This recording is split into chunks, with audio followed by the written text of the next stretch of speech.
Hey, how's it going? In this video, we're going to be covering how to heal Heroic Shriekwing as a Disc Priest. You can see here that I got around 5,700 HPS, 96 parse on this Shriekwing kill, and we're going to be going over the replay to see what happened and how you can do this as well. So we're actually going to start in the logs here. We're going to look at the damage taken chart. So as a Disc Priest, the most important thing is to plan around your Spirit Shells. So Spirit Shell is 1 minute cooldown, and we just want to see how we can cover the big blocks of damage with as many Spirit Shells as possible. You can see the damage here for Shriekwing is pretty uniform. It's in a pattern based on Wave of Blood.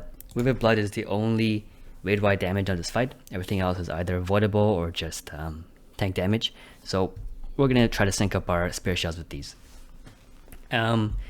We also want to make sure that we use Spirit Shell early. Right, the earlier in the fight you use it, the more you can have the cooldown taken, so you can get more Spirit Shells throughout the entire fight. And of course, you see this blue bar here is Hero, and we want to get a Spirit Shell within Hero window. It's going to help us pump up the first Spirit Shell as well. So obviously, we want Spirit Shell on this first burst. Hits all our tickets, right at the start of the fight during Hero window. So we use it around literally right at the start, because damage is coming out 17 seconds later, and we want Spirit Shell going by then. So if you use it right at the start, the next time you can use it 1 minute later, right around the 1 minute mark, 1 minute 10 mark, is here. So Spirit Shell is up by this point. That means you don't have enough time to ramp, because you need to Spirit Shell and then ramp, right? So we're gonna actually Spirit Shell the next one here, right around 1:30, and then next one 2:30. Next time it's up is here, which is perfect. Means we can ramp this one as well. And after that, let's do 40, so 340. Once again, it's gonna be up right in the middle of this damage, so we can't Spirit Shell this one. But it doesn't show here because we kill Shriekwing really early, but there is gonna be a fourth Wave of Blood here, and we're gonna Spirit Shell that one. And even more past that, it just repeats again. This pattern is the same over and over. It's just 4 Wave of Blood, a phase 2 hiding period, 4 Wave of Blood, another phase 2 hiding period, and etc, etc. And it always lines up so that you can get Spirit Shell on the first and the fourth Wave of Blood, in between P2 and in between starts. So that's what we're gonna do. Let's jump into the replay and see how that works out.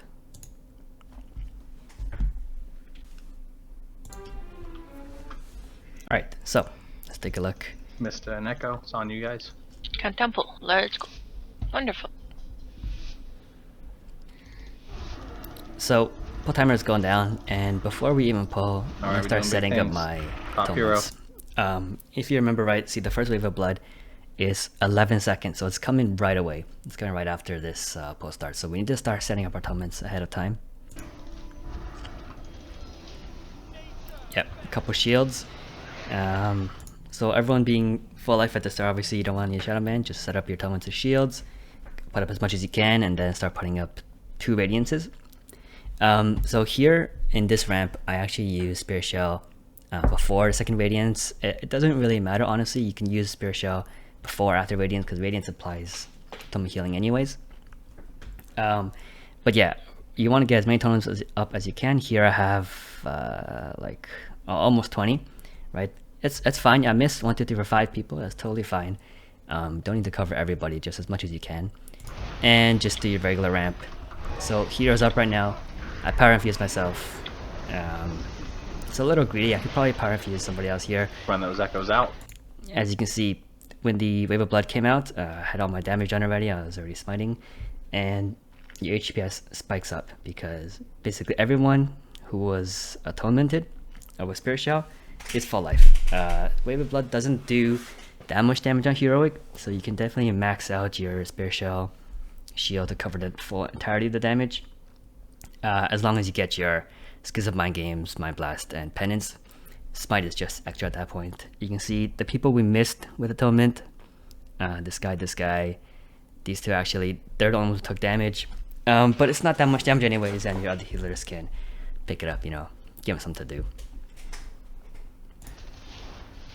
Get on. So something really important to note is outside of your Spirit Shell windows. As a Disc Priest with a Spirit Shell build, now we have in Shadowlands, it's very, very important to play around Spirit Shell.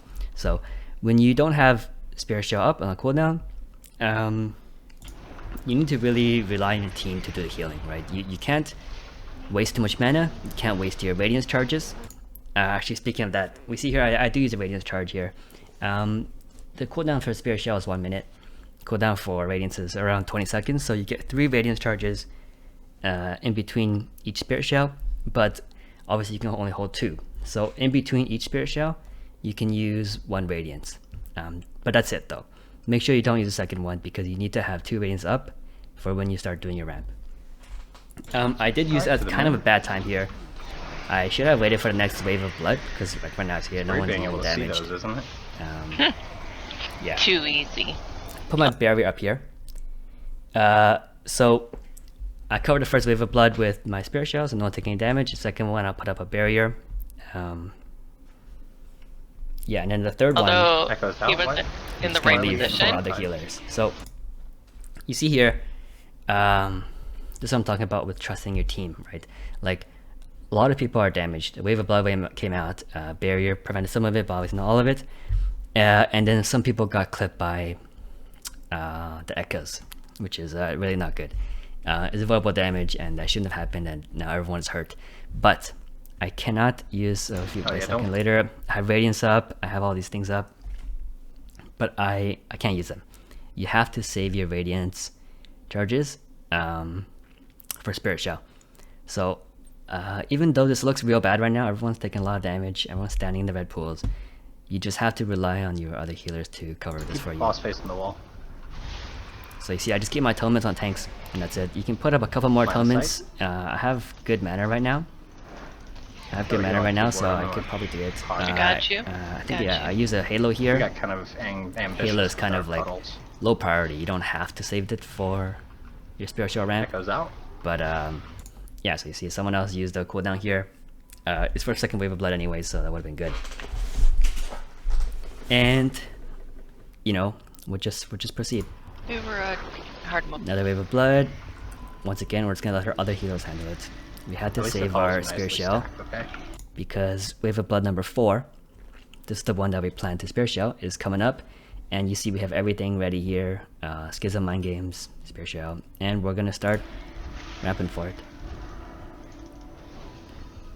Put out some Alright, shields, just line of Radiance. sight carefully.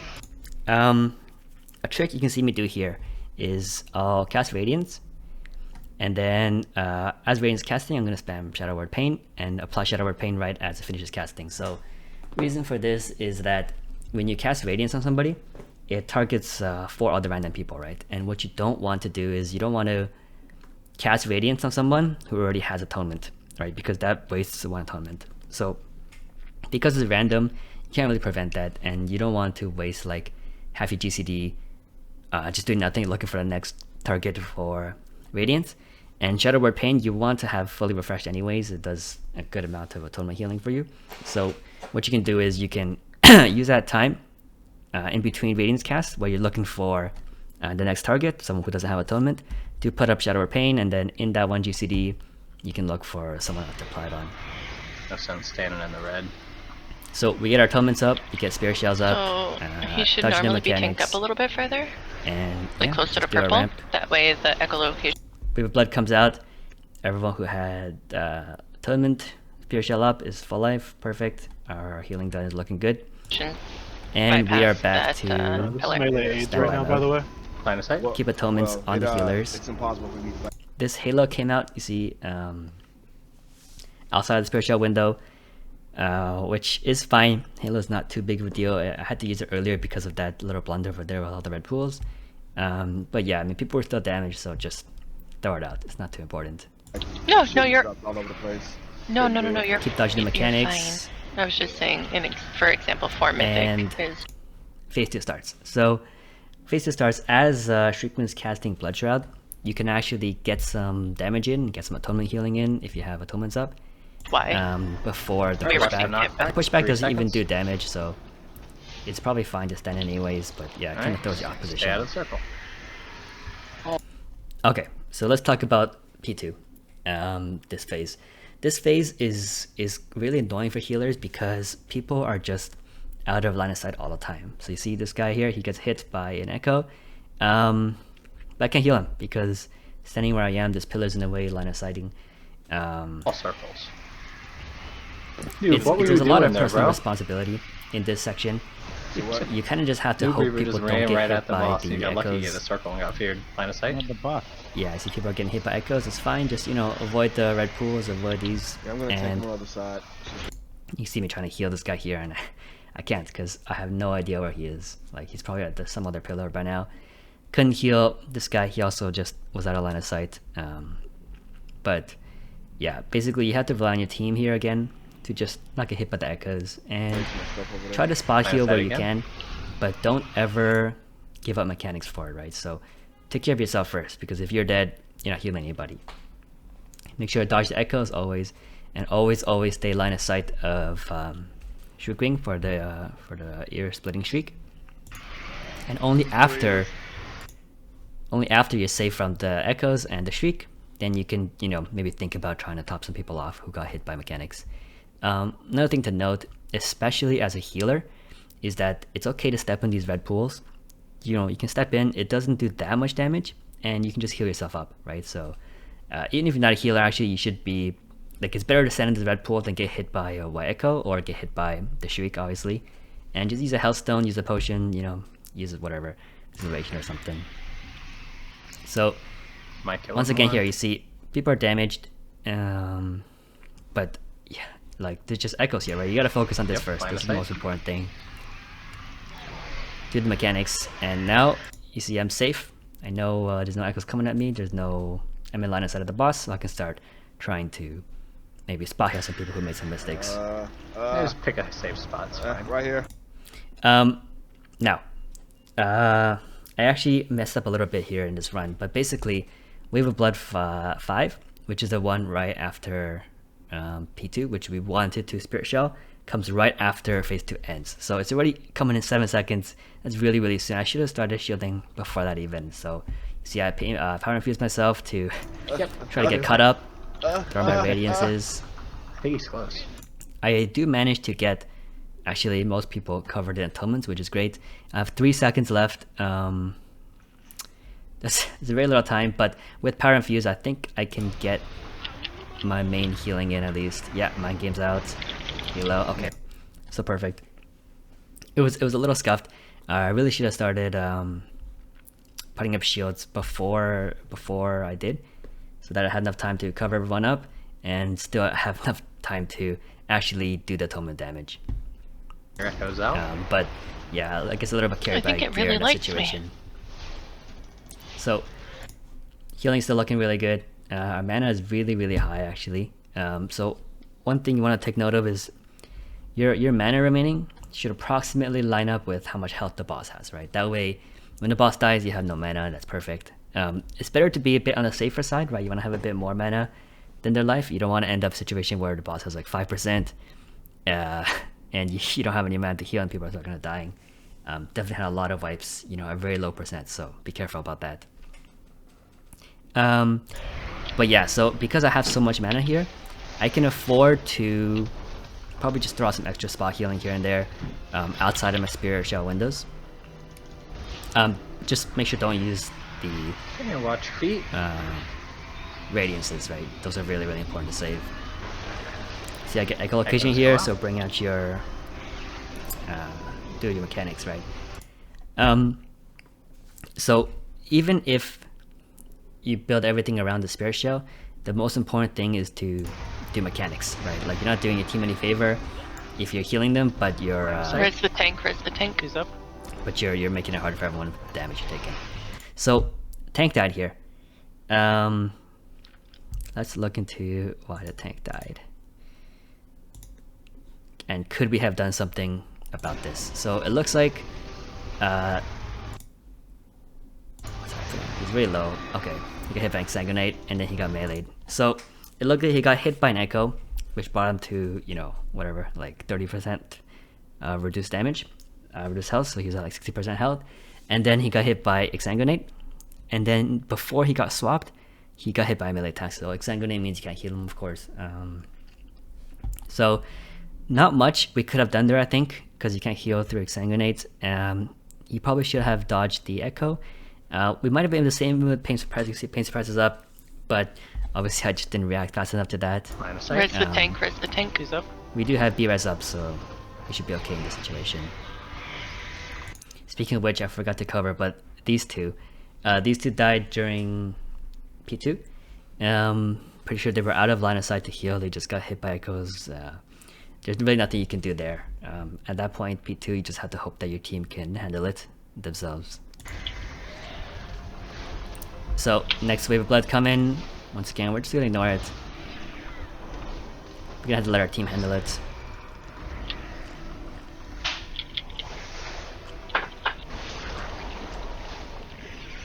Yeah, hopefully they can do it. This one got messy. Yes, Yeah, you can blame my parse on that. On people dropping. And then next wave of blood 4. So this is the one that we want to cover again, the one right before P2. We're gonna start Shit putting everywhere. up our atonements. I put some atonements up with Just Shadow don't Man let this it time happen again. instead of shield, just because people were kind of still damaged a lot, so I wanted to keep them topped up. This situation here looks a little scary. The echoes are coming right at me, but it's during my ramp window, right? So this is like all you keep needs is ramp window, so you really don't want to get interrupted Probably here. minus But 50 DKP. you know, no Yeah, matter Not what, you. Yeah. Them. you need to do the Yeah. mechanics first. So you can see I canceled my Radiance. I have my Radiance up during my Spirit Shell, which is really bad. Most people are missing. I only have like half the raid here. But still, it's worth it to avoid the mechanics. Yeah, never, ever give up mechanics just to do more healing. Yeah. And you 50. see, okay, so we do That's actually end up killing harsh. Shriekwing here before the Wave of Blood comes out. So it's actually, in some ways, it's unfortunate because we had big shields up on these people. Even though we missed 5 of them with the second Radiance, still a lot of people had shields up, and our HPS actually would have spiked up if we had just lived another 5 seconds and let out that Wave of Blood. Ooh, nice and And clean. Just how we that's like it. it. So back to the charts here, you can see if you look at just my healing, yeah, you can see basically almost all of my healing is in those 3 spare shells. The 4th one would have been right here, and almost exactly 1 minute, and the 15-second windows between each one, which is perfect. So this fight lines up really well for this priest. Yeah, and compared to the total, you see the second wave of blood, third wave of blood here, P2, and then next wave of bloods, my healing is way below the average. So this is when your other healers need to pick it up and cover for you. And there's really nothing you can do about that. You just gotta trust in your team for that. Something to note actually is that so we use barrier Oh, Echoes out, give us what? the- here on the second wave of blood, right? So let me pull up the sheet again. So we use barrier here on the second wave of blood, and that's about 30 seconds in, right? And barrier is up again, 3:30 for this one, the third wave of blood after the first P2. And I should have used barrier there, and I think I didn't. Yeah, so barrier's coming up. Barrier cooldown here. Barrier's up now. The wave of blood is coming here. Wave of blood 3. So I really should have used barrier here. I didn't. Probably just just a mistake. Yeah, just forgot. And pain suppress again. Yeah, pain suppress is a little hard to plan around. You might be able to set it up if the tank needs some cooldown in some parts. But yeah, we probably could have saved our tank the time he died with the pain suppress. Something like that is just, you know, small things to watch out for. Like, it's not as important as setting up your spare shell ramps, but after you get the hang of that, then try to focus on these smaller things like pain suppress. Barriers is a lot more important. You should definitely set up in your rotation and have plans for it, which I did. I just didn't follow through with it after. Halo is another one where running Halo or Purge the Wicked both are fine for this fight or for any fight really. This fight has no ads or anything, and there's more raid damage, so Halo's a little bit better in my opinion. But just kind of, you know, you can use it like whenever. Another thing I want to point out here, you see when we get the kill, yeah, right here, Shriekwing's been defeated. We get the kill and we have 29% mana. It's a little too much. Optimally, you would have, you know, probably closer to like 10% mana at the time boss dies. And actually, this is something that I should have noticed ahead of time. See, it's like throughout the entire fight, I was like 30% ahead of mana compared to the life. See, this is 35 and 5. Jump back, and it's 20%, 40%, so 20% more mana. Basically, throughout the entire fight, 40 and 70, 40 and 60, and 60 and 70. So throughout the entire fight, basically, I had too much mana. And what you can do when you realize this throughout the fight, right? Like if you're at some point here and you see like, oh, I have too much mana, right, compared to the boss, then you can start throwing out some extra Shadow Mends, right? Like this part here, this wave of blood, is outside of our Spirit Shell window. And like I said, this part, you can't use your Radiance, right? You have to rely on your team to do the healing here for you. But you can throw out some extra Shadow Mends if you have extra mana. It's going to lessen the load on your other healers and boost up your HPS and just overall give you a better chance to succeed. Because the closer you are to 0 mana when you run out, when you kill him, the better. Obviously without going over, right? You never want to run out of mana. That's the worst possible case. So there you have it. That's Shriekwing Heroic as this priest. Hopefully you learned a lot from this video. I'm going to be doing the other bosses as well as soon as I get good parses on them, so I can actually show you a good example of what to do and not a bad example. You see, in this fight here, as we saw earlier, I made a bunch of mistakes here and there, but as long as you get your Spirit Shot timings down, then, you know, you're doing your job as a Disc Priest. So let me know what you thought of this. Stay tuned for the next bosses in Castle Nathria, and see you next time.